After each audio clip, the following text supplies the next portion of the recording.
as equipes que trabalharam incessantemente ali para enfrentar um incêndio que chegou a tomar 6 tanques, né? Cada tanque com aproximadamente 6 milhões de litros de gasolina ou de etanol. Portanto, um incêndio que foi muito difícil de ser realmente controlado. Foi necessário pedir a ajuda, né? A vinda de materiais como líquido gerador de espuma de todas as empresas fornecedoras do Brasil. Naquela ocorrência, nós acabamos com o estoque de líquido gerador de espuma para poder efetuar os combates, tendo em vista que eram vários tanques queimando ao mesmo tempo. A norma brasileira, assim como a norma norte-americana, ela considera que você tenha um incêndio de um tanque apenas, mas nem sempre a teoria ela corresponde à realidade. E né? E lá, de início, já tinham 3 tanques ao mesmo tempo queimando.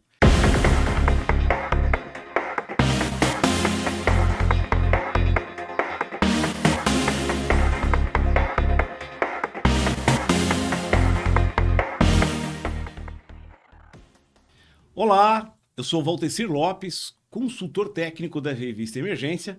Estamos gravando hoje no estúdio da AnimaSeg aqui em São Paulo. E hoje o Emergência Entrevista de hoje traz o Cássio Roberto Armani, que foi coronel da reserva do Corpo de Bombeiros do Estado de São Paulo, é graduado em engenharia, pós-graduado em engenharia de segurança e trabalho, também tem seu estrito sensu, ou seja, fez aí seu mestrado no IPT, no Instituto Técnico de Pesquisa. Chefiou a divisão de atividades técnicas do Departamento de Segurança contra Incêndio, né? E também foi comandante-geral da corporação. Em que ano, coronel? Seja bem-vindo. Posso chamar de coronel, senhor? Não, pode chamar de Armani, tá tudo certo. Eu vou chamar de Armani, então. Isso, melhor. Tá bom, Obrigado, Armani. viu, Valtecir? Boa tarde para você, tarde. aos amigos da Emergência, né? Muito obrigado pelo convite, né, de estarmos aqui hoje batendo esse papo agradável e estou à disposição sua para a gente poder responder suas perguntas. Que legal.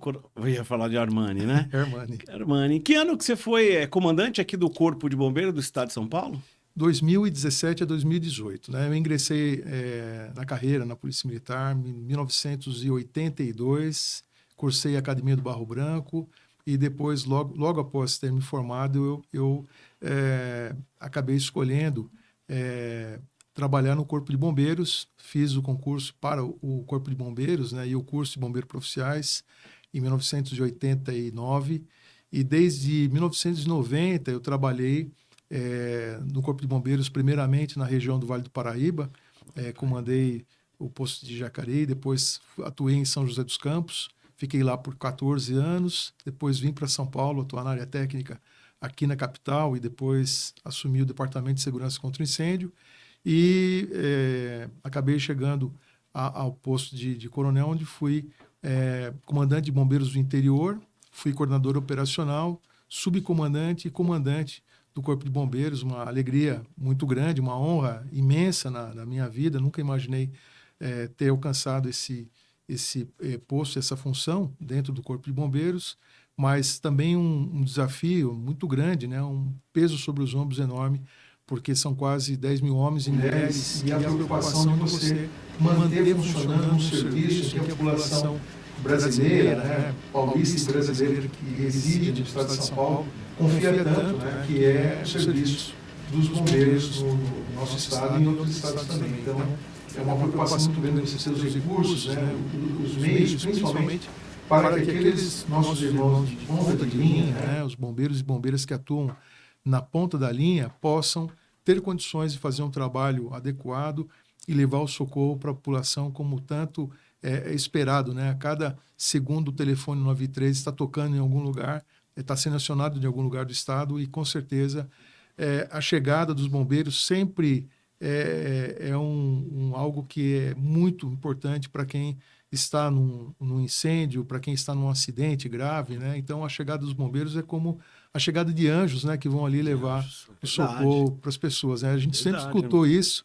Então você tem muita saudade. Bastante saudade. Realmente é uma profissão de vocação, né? Por tudo que a gente passa na carreira, a gente sabe que se não for vocacionado, não não suporta, né, as diversidades que ela impõe, principalmente com a perda de vidas, que você tem que lidar com isso, né? Mas os bombeiros que escolhem essa carreira, com certeza, fazem com muito amor, né? E depois que passam para a atividade, como é o meu caso, né, já há mais de 7 anos, a gente tem saudades porque são coisas que não há o que pague. Você ajudar o próximo é algo que não tem realmente o que pague. Que legal. Armando, e você também atuou, nós tivemos aí vários incêndios no Brasil, alguns que marcaram a gente, né, em todos os sentidos, mas você atuou num deles, né, em 2015, foi no Porto de Santos, né, no bairro da Alemoa. Porto do Alemoa, em Santos. No bairro Porto de Santos, no bairro da Alemoa. Bairro da Alemoa. Que 2015? Tem ali, 2015, passamos lá do dia 2 ao dia 9 de abril, passamos o período da Páscoa, né, em plena Páscoa, trabalhando 24 horas, em cima de 24 horas, com um contingente enorme de bombeiros, não só da região da Baixada Santista, mas de diversos lugares do estado, que foram compor as equipes que trabalharam incessantemente ali para enfrentar um incêndio que chegou a tomar 6 tanques, né? Cada tanque com aproximadamente 6 milhões de litros de gasolina ou de etanol. Portanto, um incêndio que foi muito difícil de ser realmente controlado. Foi necessário pedir a ajuda, né, a vinda de materiais como líquido gerador de espuma de todas as empresas fornecedoras do Brasil. Naquela ocorrência, nós acabamos com o estoque de líquido gerador de espuma para poder efetuar os combates, tendo em vista que eram vários tanques queimando ao mesmo tempo. A norma brasileira, assim como a norma norte-americana, ela considera que você tenha um incêndio de um tanque apenas. Mas nem sempre a teoria ela corresponde à realidade. E né? lá? E lá, de início, já tinham 3 tanques ao mesmo tempo queimando. Então, isso quando eu cheguei lá, 1 hora depois que o incêndio se iniciou, já haviam 3 tanques queimando simultaneamente, de um passando para o outro. Então, foi realmente um combate muito difícil, né? Uma experiência ímpar. Né? Eu tive notícias que um incêndio desse porte, nós só tivemos um na Inglaterra, em Mansfield, por volta de 90 e pouco. Caramba. Então, foi um incêndio realmente diferenciado, mas com o empenho de todos, né, e não só dos companheiros do Corpo de Bombeiros de São Paulo, mas também de empresas que atuam no PAN, né, no Plano de Auxílio Mútuo da Baixada Santista, com a união de todos os esforços, foi possível conseguir controlar todos os pontos de incêndio, né, todos os tanques, depois os incêndios nos diques de contenção, né, e finalmente controlar o fechamento dos registros, das válvulas que estavam vazando. Então, é um trabalho lento, difícil, né, com muito sacrifício físico ali para os que estavam empenhados, mas que no final acabou dando um bom resultado. Infelizmente não tivemos nenhuma vítima nesse incêndio, né? Deus, ótimo. O único transtorno realmente foi o impacto no Porto de Santos, que parou. Isso significou um prejuízo para a economia do país, né? E além disso também um problema sério de dano ambiental, tendo em vista a água vazada, inclusive, do combate que atingiu córregos, né? Chegou até o canal, até o mar, com uma mortandade de peixes. Então, foi feito também, depois, todo um trabalho de apuração, né, sobre os danos ambientais, e isso é um trabalho que não é do Corpo de Bombeiros, mas a gente acompanhou à distância e sabemos que houve, inclusive, punição em relação a esse problema de impacto ambiental. Então, o trabalho dos bombeiros tem uma ligação também muito forte com essa questão ambiental, né? Não é só a proteção, lógico, a proteção da vida em primeiro lugar, mas depois da proteção da vida vem a questão ambiental, porque envolve também, né, a questão da fauna, da flora, que são vidas também, né? Puxa vida, 10 anos, né? Isso. 10 anos. Traz muita coisa ruim, traz também aprendizado, deu prejuízo financeiro, ambiental, Sim. mas trouxe também 2025, hoje. Como estamos 10 anos depois? O que você vê que melhorou, está melhorando aí? Olha, o processo de segurança contra incêndio, né, no Brasil, ele passa por uma evolução. Eu vou fazer uma estimativa para você aqui. Hoje nós temos no CB24, né, que é o Comitê Brasileiro de Segurança contra Incêndio, em torno de mais de 100 normas de segurança contra incêndio. Eu me recordo que nos idos dos anos 90, nós tínhamos aproximadamente apenas 40, em torno de 40 normas. Então, veja, em questão de 20 anos, o Brasil teve uma evolução nesta área, mais do que 100% de normas que não haviam, e chegou hoje numa posição de um conjunto normativo de segurança contra incêndio, que nós não podemos, evidentemente, dizer que é o melhor do mundo, né? Estamos muito longe ainda dos países mais avançados. A NFPA nos Estados Unidos, por exemplo, tem em torno de 600 normas de segurança contra incêndio. Mas o trabalho que vem sendo feito pela Associação Brasileira de Normas Técnicas, realmente a gente tem que respeitar pela evolução que vem tendo. E os corpos de bombeiros também passaram por evolução. Em São Paulo, nós tivemos uma legislação da década de 80, né, que era o 20.811 de 83. Depois tivemos um novo decreto em 93. E assim como os bombeiros também vão vivenciando, vão experienciando ocorrências diversas, né, diversos cenários diferentes, eles aproveitam esse conhecimento para fazer, né, uma atualização, uma modernização da regulamentação. A melhor de todas elas, eu não tenho nem dúvida de mencionar para vocês, que foi em 2001, quando um grupo muito grande de bombeiros aqui em São Paulo se reuniu para elaborar um decreto que continha uma quantidade grande de instruções técnicas anexas. Isso foi algo inédito na ocasião, eu fiz parte desse grupo.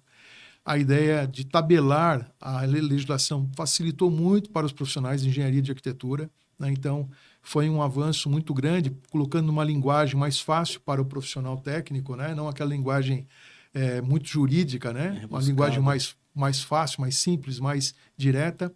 E as instruções técnicas passaram a incorporar os textos normativos da BNT, né? Facilitando o acesso a todas as normas que os profissionais precisam ter e seguir, né, para poder elaborar os seus trabalhos. Então, são as ITs, no caso? São as ITs.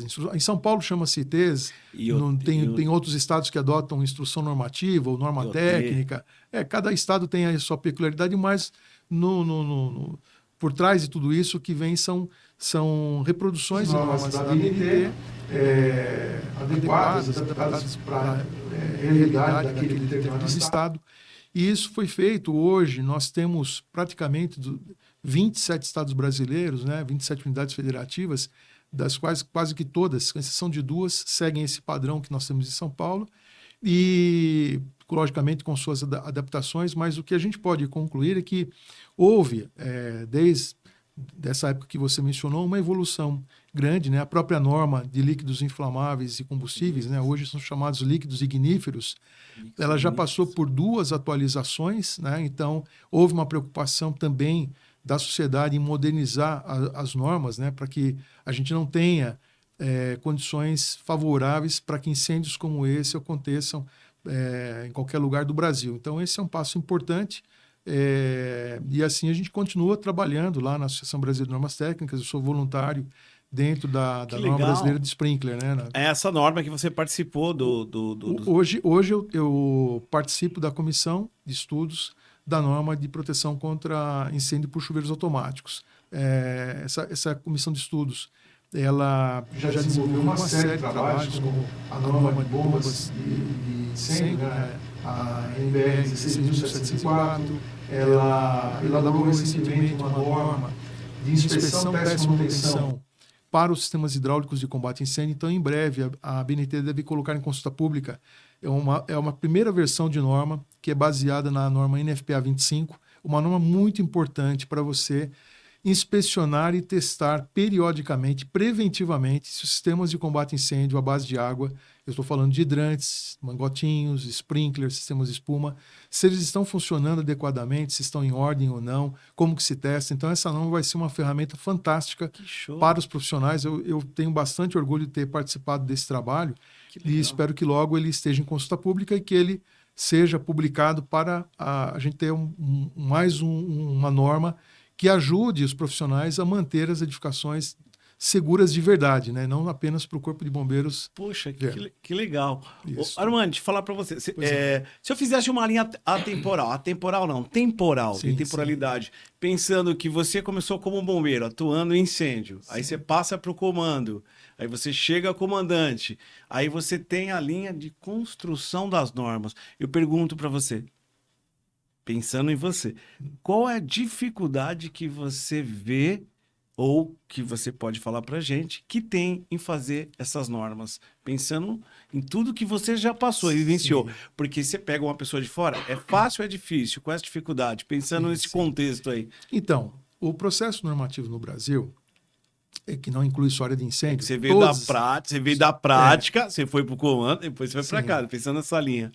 Veja, o processo normativo no Brasil, ele não inclui só normas de segurança contra incêndio, né? A ABNT elabora todos os tipos de normas, são diversos comitês brasileiros, eu não vou aqui me estender no assunto, Claro. porque eu atuo só A gente num dos participou uma de comitês. PCA 10339 da BNT, Sim. de comissão de piscina, de construção de piscina, Ah, que é muito bom. outras coisas Outro também, né? assunto. Mas a Outro BNT tem assunto. todo esse Tem. Tem um contexto, leque, ela tem um leque muito grande. gigante. Muito grande, muito grande. Mas, assim, a dificuldade, porque você tem um corpo de bombeiro e aí tem uma norma. E você Sim. passou por tudo Então isso. vamos lá. Em primeiro lugar, no passado, as normas da área de incêndio eram elaboradas mediante reuniões presenciais. E a maior parte delas ela era elaborada ou em São Paulo, uma ou outra no Rio de Janeiro. Creio que houve uma que foi elaborada no Rio Grande do Sul, mas você não tinha uma grande quantidade de lugares no Brasil para a participação mais fácil da população técnica, né? E um aprendizado que a pandemia, né, foi muito, muito triste para o mundo inteiro, mas um aprendizado que ela nos trouxe foi a utilização de plataformas, né? E a partir desta época, a BNT adotou o uso das reuniões remotas e com a adoção das plataformas, né, que permitem essas reuniões remotas, o que nós tivemos foi a possibilidade de uma participação da sociedade brasileira muito maior, né? Então, hoje nós fazemos reunião com a participação de profissionais, não só bombeiros, mas engenheiros, técnicos, por exemplo, do Nordeste, do Norte, do Sul, de qualquer lugar do Brasil. Então, essa foi uma mudança muito grande, muito profunda na BNT. Eu entendo que isso vai melhorar bastante o processo normativo brasileiro, né? Facilitar as pessoas que querem contribuir, que querem colaborar, porque a BNT, ela não, o trabalho na BNT não é pago, é um trabalho Claro, é voluntário, voluntário. é voluntário. Então a gente cede ali um meio período, né, do mês para poder participar, para poder colaborar com a construção de uma norma nova ou a revisão de uma norma existente. E creio que com essa realidade que nós temos hoje, nós tenhamos uma facilidade maior para se fazer normas melhores com a participação de mais profissionais, de pessoas mais especializadas, mais competentes que vão poder contribuir. Então, creio que essa é uma grande vantagem. E o desafio é que a BNT consiga ter a colaboração dessas pessoas que são conhecedoras profundas de determinado assunto, participando de maneira voluntária, né? Mesmo que mesmo que não receba nada, que elas façam parte desse nosso time que colabore na construção de normas que visam, em primeiro lugar, proteger a vida das pessoas. Que legal. A gente não falou, mas o Armani, atualmente, ele é diretor da Armani Engenharia e Treinamento, né? Que você atua como consultor nas empresas, né? E aí a gente veio comentando também um assunto nos bastidores desse trabalho que a gente faz na empresa, né? Que você faz na empresa de consultoria, né? Conta um pouquinho pra gente como é que é esse trabalho que você faz. Bom, eu leciono já há muitos anos, né? Há quase 15 anos na Universidade de Mackenzie, também na Universidade de Taubaté. Chamei de professor, teve um dia aí, né? Então, a gente realmente leciona já faz bastante tempo na matéria de proteção contra incêndio e explosões, né, do curso de Engenharia de Segurança do Trabalho. É uma matéria pequena, né, são 60 horas aula apenas, mas é o que nós temos no Brasil. E, felizmente, hoje nós temos cursos de pós-graduação lato sensu na área de engenharia de incêndio, né? Eu mesmo pude participar de um que eu terminei há 2 anos atrás, e isso vem crescendo no Brasil. É uma iniciativa de algumas universidades que ajuda muito a se construir uma massa crítica de profissionais que possam mergulhar, se aprofundar nesse estudo, né, que é o estudo da engenharia de incêndio, e creio que é um avanço também para o nosso país. Mas o fato é que quando eu deixei a farda, passei para a inatividade, né, alguns ex-alunos começaram a me procurar para atender alguns problemas pontuais, e aí eu vi que era algo para não ficar parado, né? A gente não consegue ficar, depois de uma carreira tão intensa, ficar parado em casa é muito difícil. Então, comecei a resolver um problema aqui ou acolá, e aí a gente decidiu montar uma pequena consultoria para poder atender desafios normativos, né? Às vezes buscar soluções que não tem ainda previsão em norma da BNT, né? Ou se necessário buscar normas da NFPA ou Zero Code, né? Trazer algumas soluções fora do quadrado para casos muito específicos, casos mais complexos, né? E também fazer o trabalho de inspeção, né? Principalmente em instalações industriais, galpões logísticos, né? Porque as empresas não têm um especialista 24 horas para atender essa demanda, né?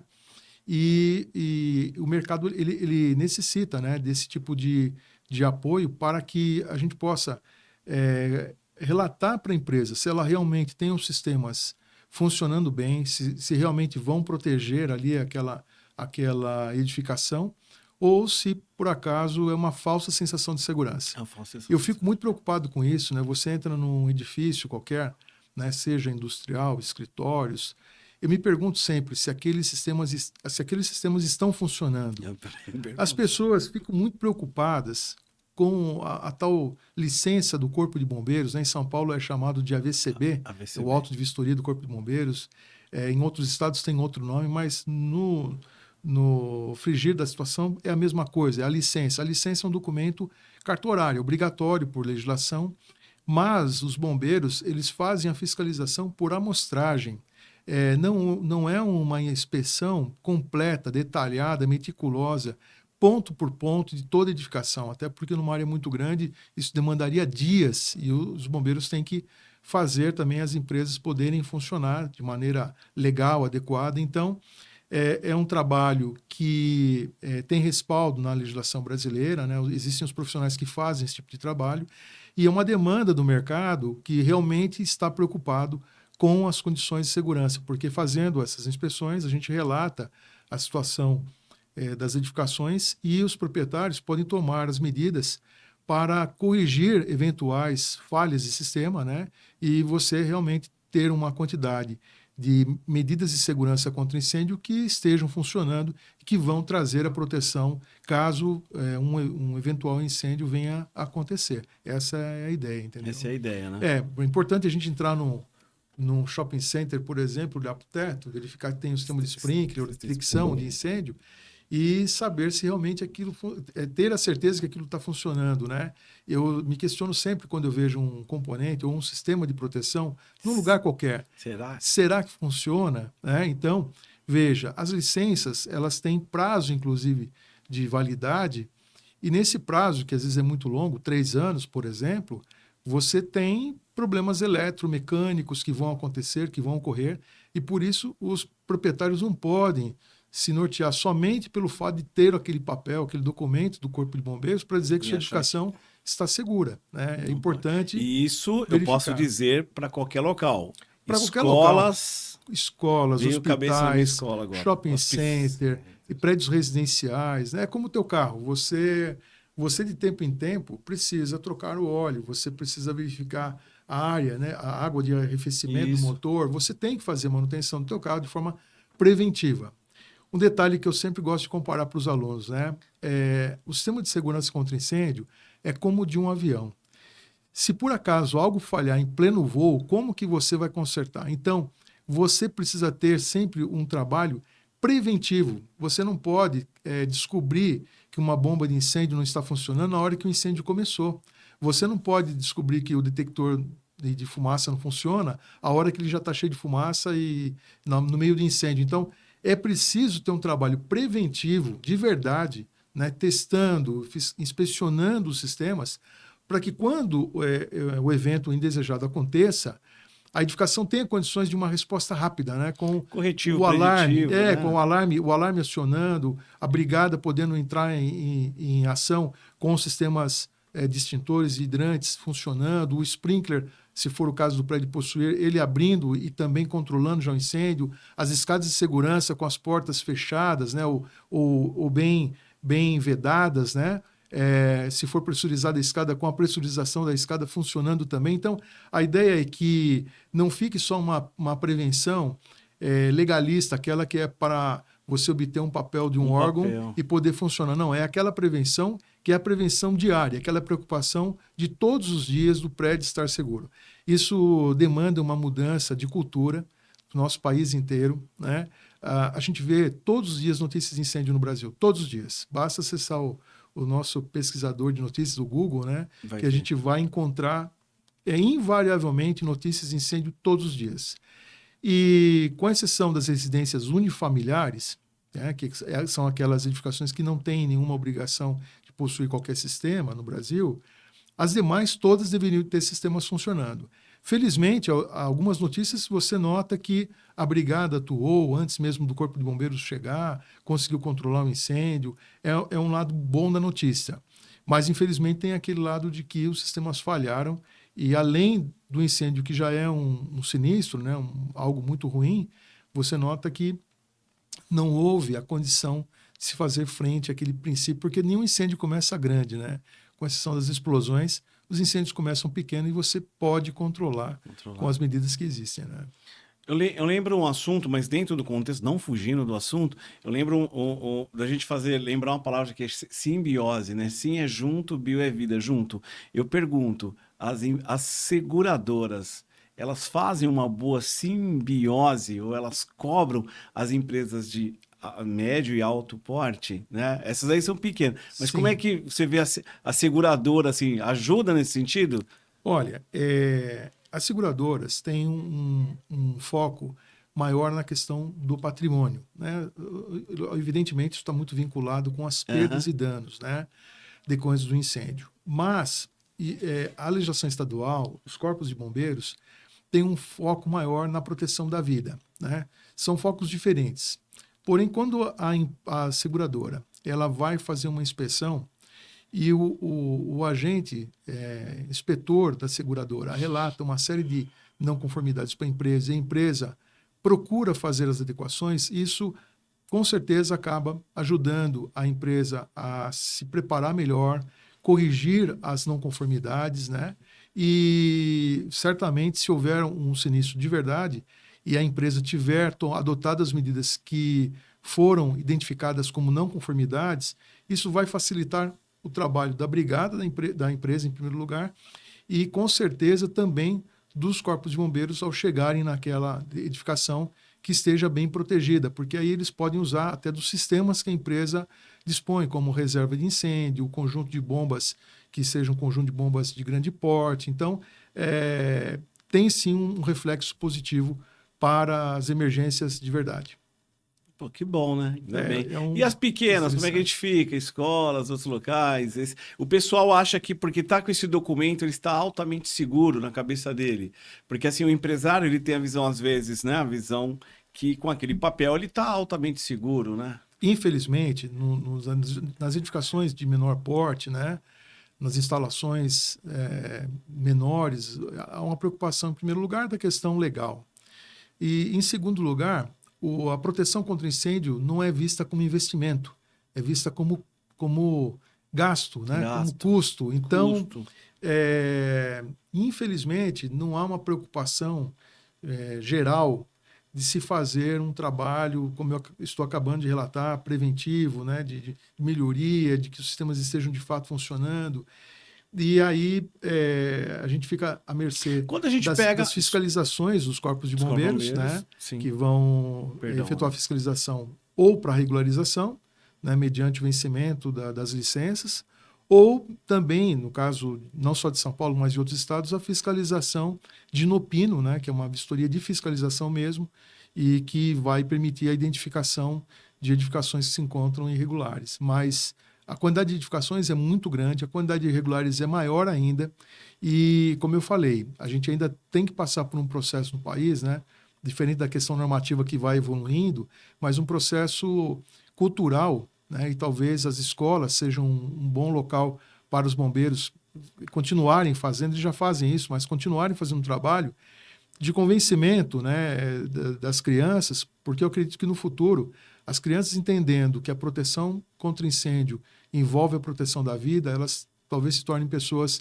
mais preocupadas com aquela proteção de verdade, né? E não só atender a questão legal para funcionar o seu Eu negócio. escutei essa frase, acho que idos de 1995 no Bombeiro Mirim, falando para criança, que elas eram Sim. aqueles trabalhos que faziam com as crianças, que o bombeiro Olha, fazia, e, né? e eu tive uma Lá na década de experiência, 90, né? eu trabalhei tive uma oportunidade de trabalhar recentemente com um técnico de segurança do trabalho, e ele contou para mim, ele falou, sabe, irmão, eu fui bombeiro mirim. E ele falou isso com um orgulho, Um né? Em primeiro lugar, um orgulho, né? orgulho enorme. Então, note, Eu né? dei aula no Bombeiro Mirim Ele se tornou técnico de segurança, por e o causa que disso. acabou influenciando na vocação profissional dele foi o trabalho do Corpo de Corpo de Bombeiros, lá na bombeiro. região de São José dos Campos, né? Ele falou, em primeiro lugar, com um orgulho enorme sobre esse trabalho que os bombeiros fazem, né?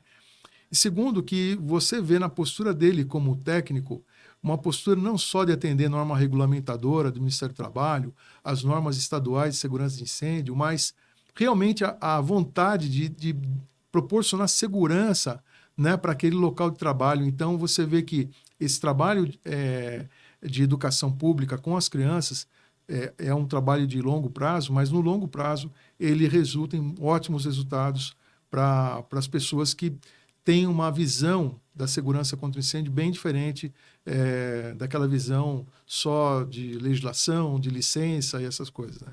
Que legal. Deixa eu fazer uma propaganda aqui do nosso Expo Emergência, ó. Nós vamos ter aqui nos dias 26, 27 e 28 de agosto de 2025, o Expo Emergência e o Expo Proteção. Nós vamos ter aqui diversos especialistas. A Armani vai estar lá com a gente também, né, Com Armani? certeza absoluta. Puxa vida, vai ser bem legal. Nós tivemos uma edição, puxei aqui, lembrei do Expo Emergência Expo Proteção, porque nós tivemos uma edição em 2007, onde nós abordamos um assunto desse, era assim, socorrista mirim, bombeiro mirim, uma alternativa para prevenção, e vários colegas aí do bombeiro aí vieram agraciar e do SAMU também, né? Falando desse projeto que é interessante Muito bom. pra gente, né? Armani, você já escreveu algum artigo pra gente aqui na revista Emergência? Na coluna? Tentando lembrar. Talvez sim, eu não me recordo Não agora. lembra, Não, né? eu Então não a me gente tem recordar. aqui a revista Emergência também, e a gente sempre está tendo vários artigos de vários outros especialistas, né? Inclusive o nosso evento hoje é o Emergência Entrevista, né? Da revista Emergência. Nós também temos a revista Proteção, que traz vários especialistas também trazendo informações para a gente. Aliás, parabéns pelo trabalho de vocês. Até onde me recordo, um dos poucos meios de comunicação que são especializados, né, no tema de emergência no Brasil.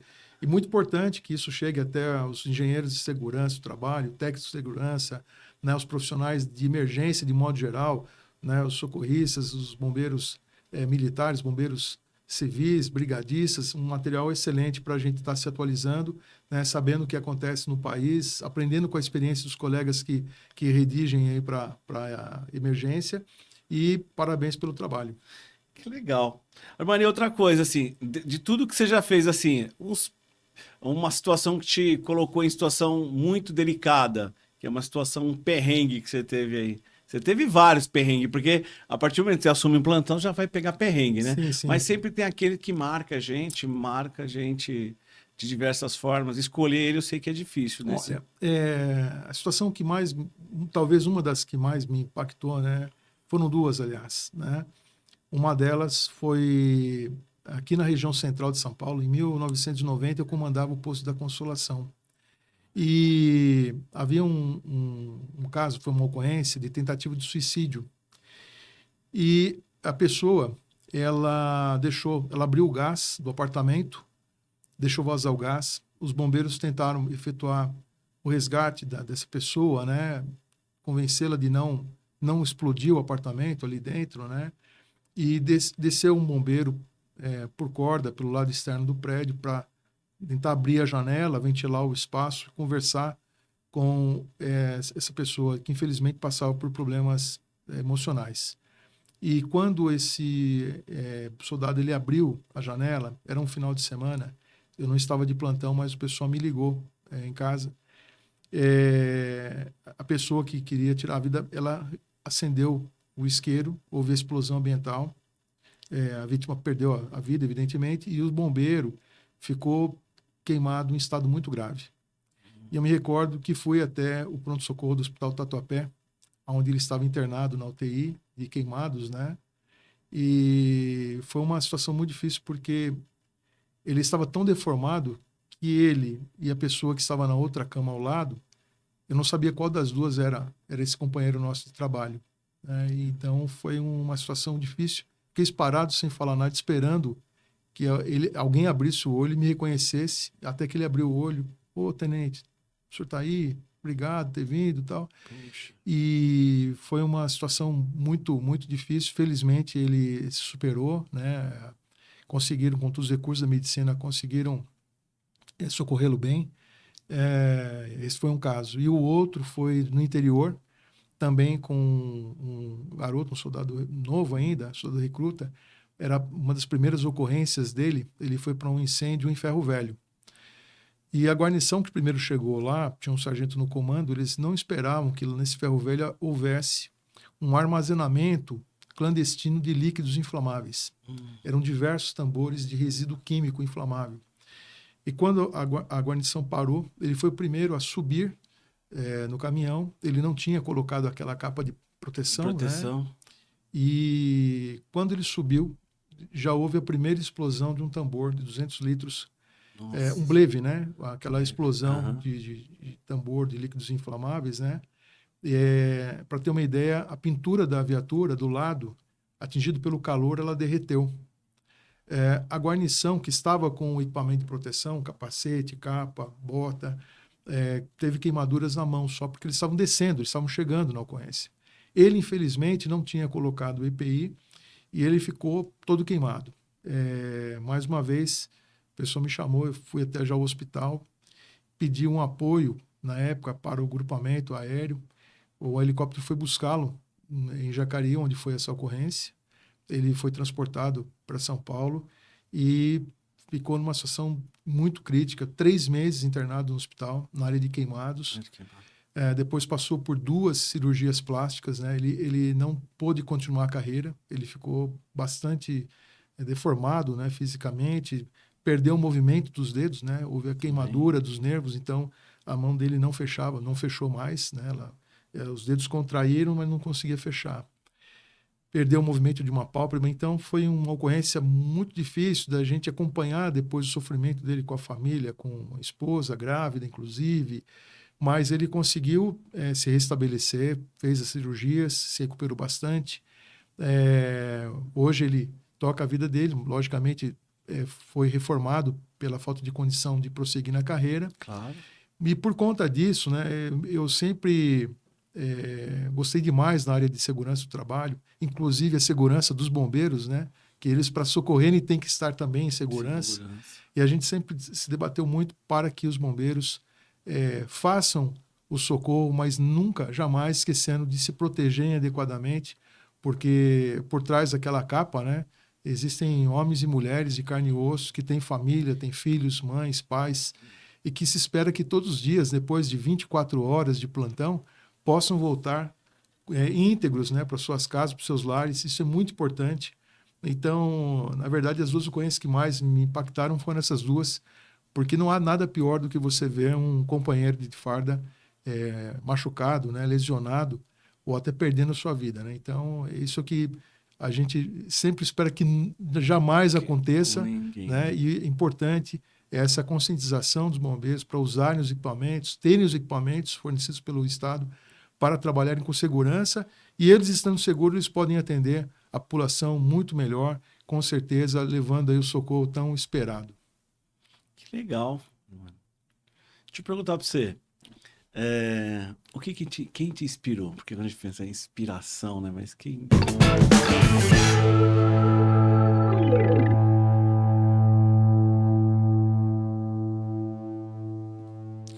Com certeza absoluta, meu pai, se me perdoe aí, mas é difícil de responder essa pergunta. Quando eu nasci, meu pai era soldado do Corpo de Bombeiros. Eu sou filho de um soldado, com muito orgulho. Meu avô era sargento, né, da gloriosa Força Pública. E de pequeno, eu já sabia da história do meu pai, né, que lutou muito também para estudar, para progredir na vida, mas sem dúvida alguma foi a minha grande inspiração. Hoje ele não é mais vivo, né, mas me deixou um legado de de saber que é uma profissão que nunca me deixaria nenhum de nós aí rico, né? Mas que valeria muito a pena a gente ouvir o alarme, a sirene e correr para um incêndio, né? Eu lembro uma história do meu pai. Meu pai trabalhou no primeiro grupamento de busca e salvamento, o glorioso GBS, hoje o primeiro grupamento de bombeiros de São Paulo. Ele fez escola de soldado ali. E num incêndio em São Paulo, na ocasião, década de 60, né, eu estou falando, 64, ele foi atender um incêndio no Ipiranga, numa fábrica de tinta. E os bombeiros usavam naquela época uma perneira, sabe? A bota não era completa, era uma perneira que você punha. A perneira, a botinha e a perneira em cima. Botinha e perneira. E ele enfiou a perna numa lata de óleo, queimou a perna ali, né? Mas não foi tão grave, felizmente. E essa é uma das histórias que ele contava, né? Então, a gente via ali o amor que ele sempre teve pelo bombeiro. Ele não seguiu a carreira no Corpo de Bombeiros. Ele era praça, estudou Direito, depois foi atuar no Serviço Público Municipal. Mas, depois de uma época, acabou indo para a Defesa Civil, né? Atuou muitos anos na Defesa Civil, aposentou nessa área. E me deixou ali uma inspiração para que a gente pudesse também seguir esse caminho, né? E assim como diversos outros colegas aí que serviram de inspiração para os seus filhos, né? Eu tenho essa gratidão ao meu pai, né? E quando alguém me pergunta, eu tenho que contar. Que legal! Que papo gostoso! Conversei com o Cássio Roberto Armani, que tem a empresa de treinamento Armani também, para quem quiser entrar no seu link aí para te procurar, né? Ele acha Perfeito. fácil, né? Tranquilo. Acha Estamos fácil. à disposição aí e espero poder continuar colaborando com os profissionais que desejam, né, atuar com a segurança contra incêndio, a segurança do trabalho. A gente espera poder formar outros profissionais, continuar formando novas turmas e ajudando o país a melhorar nas áreas normativas, na área de educação desse assunto, né, que é a segurança contra incêndio, é um assunto que nos apaixona tanto, né? Apaixona. E aí a gente espera deixar um quinhão do nosso trabalho para ajudar agora no setor privado, mas com a saudade e a lembrança sempre guardada no peito do serviço como bombeiro. Que legal. Obrigado. O Emergência Entrevista fica aqui. Até a próxima.